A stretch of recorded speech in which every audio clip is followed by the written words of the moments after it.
Hey y'all, I really had to get this video out. Um, how have you liked the last couple days, especially yesterday?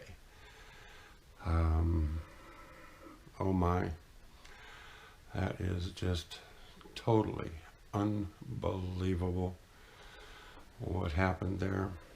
Um, I'm embarrassed for this country. I'm embarrassed that it happened like it happened, and because of a certain person, I cannot wrap my bitty brain around it. But anyway, it's over and done with, and we can't change it. But I was just wondering if anybody knew where united we stand, divided we fall. I think a lot of you have heard this before.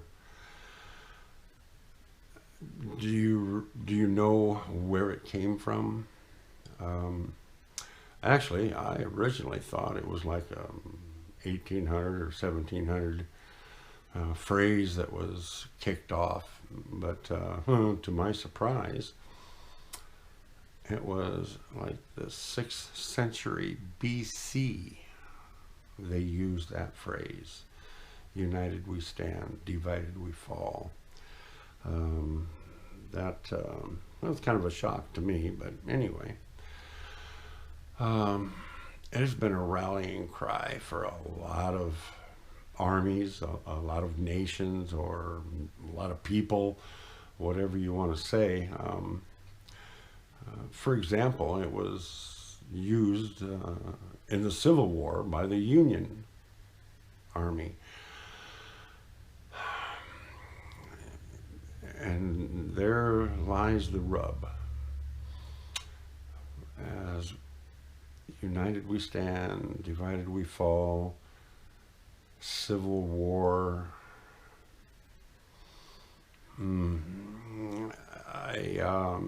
I really think we need that rallying cry right now for the whole country here.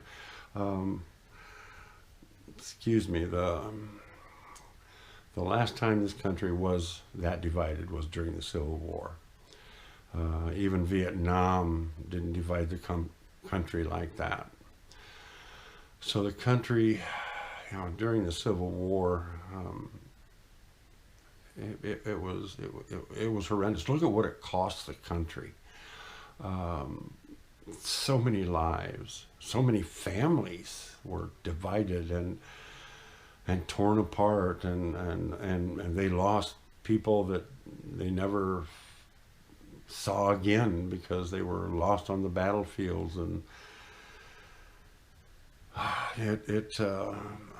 a civil war is not a good thing. And look what it cost the country, that Civil War. We didn't know what to do after the Civil War. It was hard for people here in the United States to understand a civil war. That happened other places, Europe and South America, and places, not here. But it took decades for the hate and just total anger to die down, and it might even still be a little today, the South, the North, but not anything that you can say is a trigger. But during the Civil War, I cannot remember, I read, but I cannot remember what country it was or who it was that was making this statement. But they said, during the Civil War that we had here, it would have been so easy for another country to come in and take us over, because we were so focused on hating each other and killing each other that we didn't see anything else coming. Well, guess what? There'd be two countries waiting for us to go to war with each other.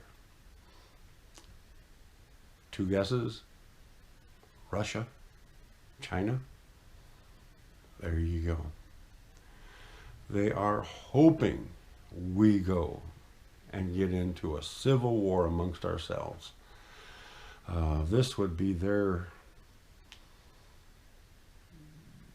pinnacle, to be able to just walk in and take us over. And you got to remember, China has millions upon millions of people that they could send. So if you think it's not possible, I think you better think again. And the thing is would you like to be under Putin's rule? Or what's his name? Jinping. I can't pronounce his first name. Would you like to be under his rule? Both of them are communist. Both of them are absolute rulers. If they don't like you, they kill you.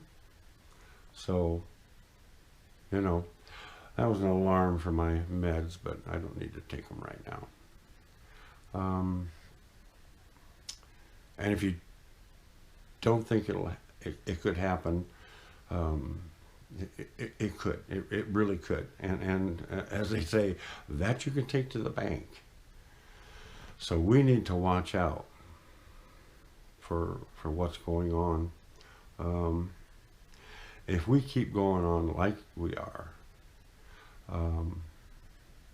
other than the world thinking that we're totally, absolutely stupid for doing what we've done, yeah, somebody will walk in and take us over, and we'll be so interested. Look at what happened yesterday at the Capitol.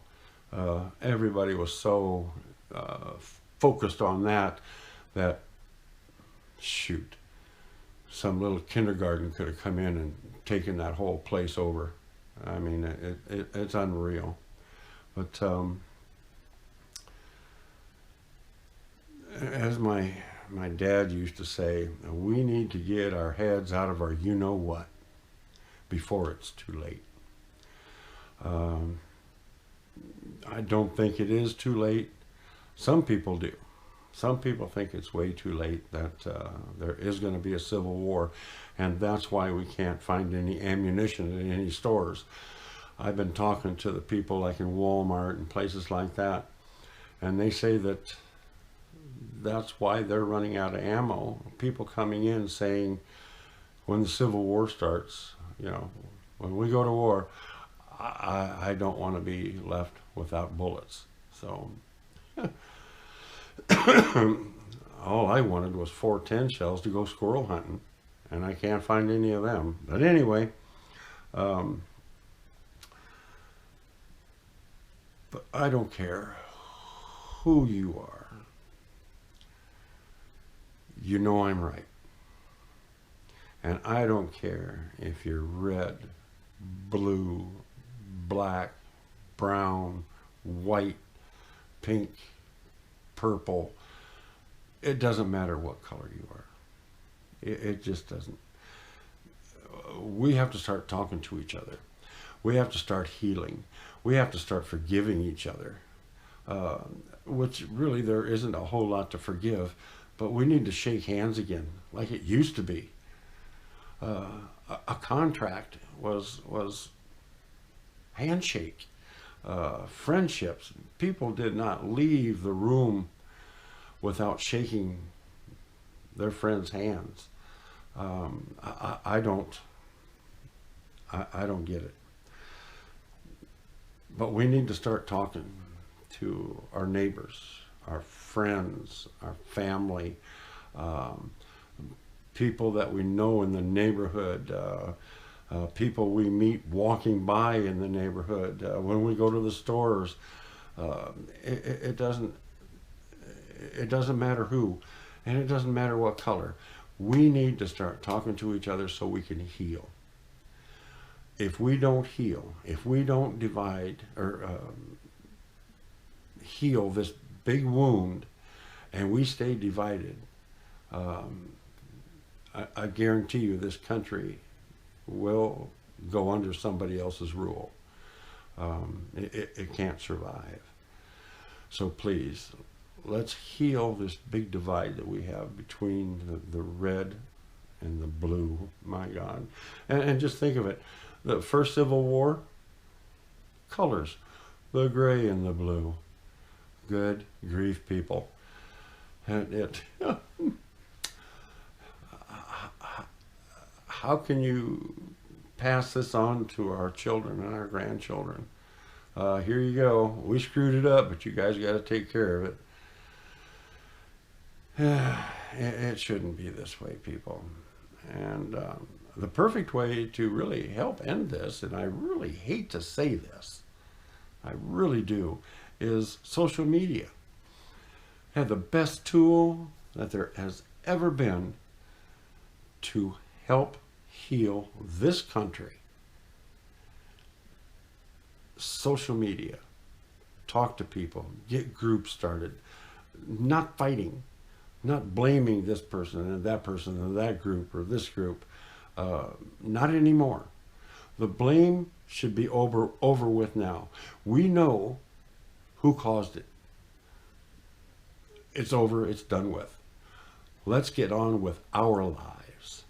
And let's make that the best that we can. So please, everybody needs to pray. We pray. Linda and I pray constantly. Everybody needs to pray. Stop. I don't care where you're at, what you're doing. Stop and just give God a chance. He's here to listen. So please, let's start healing. Let's start talking to each other like actually brothers and sisters do. And I love my sister. I haven't seen her for so long. But anyway, remember, wear your mask, do your social distancing. This whole thing is going to blow up on us here. And I don't want two things at the same time. So we love you. We pray. We'll talk to you later, and thank you for listening.